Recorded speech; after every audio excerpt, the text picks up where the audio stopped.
বিশ্বকাপের আগে Argentina national football টিমের আকাশে যেন হঠাৎ করেই জমে উঠেছে কালো মেঘ।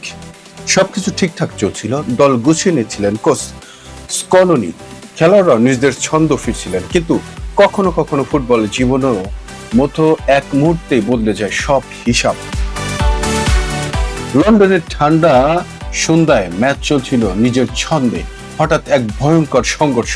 ক্রিস্টিয়ানো রোনাল্ডো পড়ে গেলেন মাঠে। গোলকিপারের সঙ্গে সেই ধাক্কা যেন শুধু শরীরে নয়, আর্জেন্টিনার সমর্থকদের মনেও আঘাত হানল। উঠে দাঁড়ানোর চেষ্টা করলেন, খেলাও চালিয়ে যেতে চাইলেন, কিন্তু ডান হাঁটুর ব্যথা থামিয়ে দিল। মাঠ ছাড়ার সময় তার চোখে ছিল অজানা আশঙ্কা। লিগামেন্ট কি ঠিক আছে, নাকি বিশ্বকাপ স্বপ্নটাই হুমকির মুখে?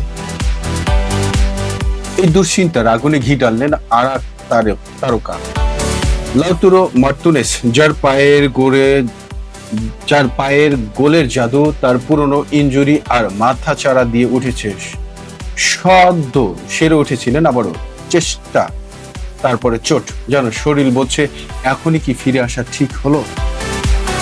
এদিকে গোলবারের নিচে যে দেয়াল হয়ে দাঁড়ান সেই এমিলিও মার্টিনেজও শান্তিতে নেই।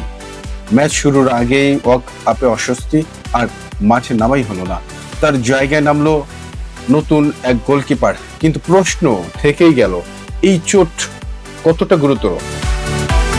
তিনটি নাম, তিনটি দুশ্চিন্তা, আর পুরো দেশের নিঃশ্বাস যেন আটকে গেছে। বিশ্বকাপের আগে সময় খুব বেশি নেই। এই সময়টায় চোট মানেই শুধু শারীরিক সমস্যা নয়, মানসিক চাপ। তবুও ফুটবল গল্প এখানেই শেষ নয়, কারণ এই দলটাই জানে কিভাবে ঘুরে দাঁড়াতে হয়, কিভাবে অন্ধকার ভেদ করে আলো খুঁজে নিতে হয়। এখন শুধু অপেক্ষা, চোট কাটিয়ে তারা ফিরবে তো, নাকি বিশ্বকাপের মঞ্চে নতুন কোনো গল্পে লিখতে হবে আর্জেন্টিনাকে।